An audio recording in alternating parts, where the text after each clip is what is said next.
Meaning of hokum. hokum,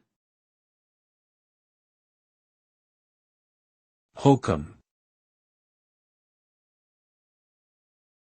hokum, Hokum. The word hokum refers to something that is nonsense or ridiculous, often seen in exaggerated or sensationalized forms of entertainment. It can also refer to something that is fraudulent or deceptive. The term originated in the early 20th century in America and was commonly used in relation to certain genres of music, such as jazz and blues. Today, it is still used to describe anything that is perceived to be of low quality or lacking in authenticity.